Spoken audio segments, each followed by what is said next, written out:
सदियौंदेखि आर्थिक, सामाजिक, सांस्कृतिक एवं पारिवारिक सम्बन्ध रहेको निकटतम छिमेकी मुलुकमा निहित स्वार्थका लागि आफ्नो देशको सरकारले अन्यायपूर्ण नाकाबन्दी गरेको सहन नसकेपछि राज्यसभामा भारतीय सांसदहरूले चर्को विरोध गरेका हुन्। भूकम्पले आक्रान्त बनेको छिमेकीलाई नाकाबन्दी गरेर मानवीय संकटमा पुर्याएको भन्दै सांसदहरूले आलोचना गरे। नेपालको सम्बन्धमा सधैँ सुरक्षा चासोलाई प्राथमिकता दिने भनिएको भारतीय सत्ताधारीहरूलाई सांसदहरूले भारतकै व्यवहारले सीमावर्ती क्षेत्रमा भएको आन्दोलनमा आईएस जस्तो अतिवादी छिरेमा के हुन्छ भनेर सचेत गराए।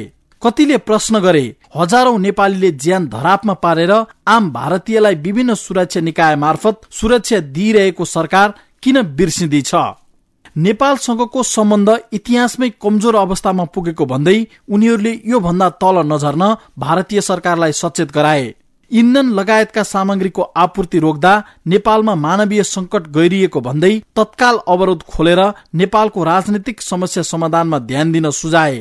कांग्रेस सांसद करण सिंहले नेपालको संविधान बनिसकेपछि विशेष दूत पठाएर भारतले गैर कूटनीतिक काम गरेको टिप्पणी गर्नुभयो।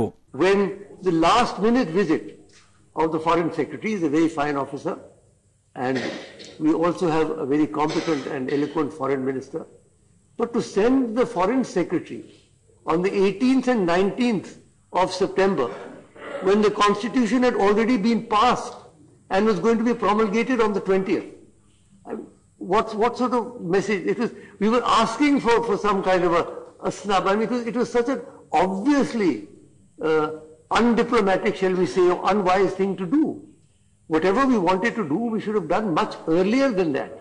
You cannot go in the very last minute. They've passed the constitution, and at the last minute we go and say, no, अब इसको नहीं करना, you shouldn't promulgate it tomorrow. सांसद डीपी त्रिपाठीले 7 वटा नाका मध्ये एउटा मात्रै अवरोध भए पनि अरु नाकाबाट किन आपूर्ति नगरिएको भन्दै नेपाली सार्वभौमिकताको सम्मान गर्न भारत सरकारलाई सुझाव दिनुभयो। That when I visited Nepal, I saw great human crisis. 200,000 families are still living in temporary shelters there, and many of them are women and children. They are still living in temporary shelters after the devastating earthquake. We don't get that, we lose that hope of solution, which is now. आखिर में सिर्फ यही कहूंगा कि नेपाल के साथ संबंधों में हमें एक नीति का पालन करना चाहिए, हमेशा सफलता मिलेगी। No interference, only solidarity and cooperation. Nepali भाषा में एक शब्द है फैसिलिटेटर के लिए। डॉक्टर करण सिंह जी ने नेपाली भाषा का जिक्र किया, उस भाषा को मैं थोड़ा बहुत जानता हूं तो कह दूं, उसमें फैसिलिटेटर के लिए एक शब्द है जो दुर्भाग्यवश हिंदी भाषा में नहीं, उतना अच्छा शब्द कोई है नहीं फैसिलिटेटर के लिए, वो शब्द है सहजकर्ता। तो हम सहजकर्ता तो हो सकते हैं, बड़े और डोमिनेटिंग करता नहीं हो सकते। इसी को ध्यान में रख के हम नेपाल के संबंधों, भारत के संबंधों को और मजबूत करें। सांसद शरद यादवले नेपाल भारत सम्बन्ध विशेष खालको भएको भन्दै भारत ठुल्दाई नबनी समस्याको समाधान खोज्नु पर्ने बताउनुभयो। नेपाल सार्वभौम मुलुक भएकाले हस्तक्षेप गर्ने सोच नबनाउन उहाँले सुझाव दिनुभयो। जो भी मतभेद है वो उनका आंतरिक मामला है, वो कैसे उसका समाधान करेंगे,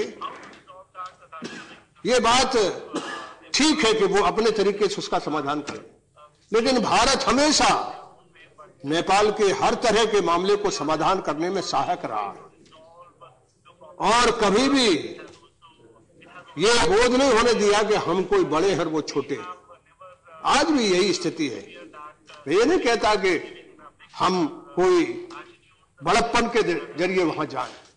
मैं इतने निवेदन करना चाहता हूं सुषमा जी से आपके माध्यम से कि वहां हालात में भारत की सरकार जितनी भी रही पहले, मैं मानता हूं कि आपकी सरकार को भी नेपाल की इस उलझी और विकट स्थिति को सुलझाने में आपको कारगर पहल करना चाहिए और पूरा सदन और पूरे देश की जनता और नेपाल की, और कोई दूसरा रास्ता मत पकड़िए, वो ठीक नहीं होगा।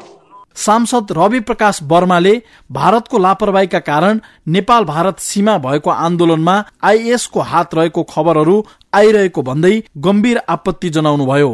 हम सब लोग सरकार की तरफ बड़ी आशा भरी निगाहों से देख रहे हैं। ये पूरा सदन और ये पूरा हिंदुस्तान भी बड़ी आशा भरी निगाहों से सरकार की ओर देख रहा है कि एक सार्थक और एक ऐसा इंटरवेंशन जिसमें उनकी जो सेंस ऑफ सॉवरेनिटी है उस पर कोई हर्ट ना हो।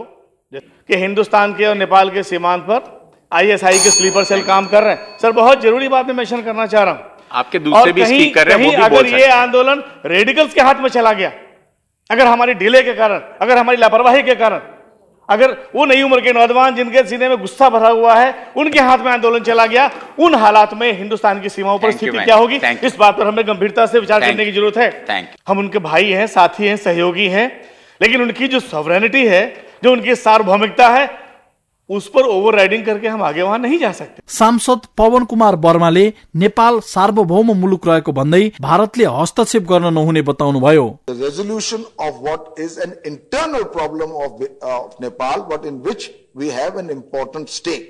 And I want to reiterate, sir, for record, something important.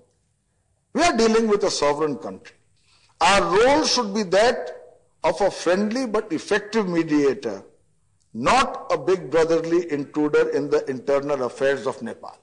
This is important for posterity and for putting our relations with Nepal on a foundation which ensure greater strength and amity in the decades to come. त्यस्तै सांसद मणिशंकर अय्यारले नेपालमा लगाइएको नाकाबन्दी प्रधानमन्त्री मोदीको स्वेच्छाचारिता मात्र भएको भन्दै यसको दोष भारतले बोक्न नसक्ने बताउनुभयो। उहाँले तत्काल नाका सुचारू गर्न आग्रह गर्नुभयो।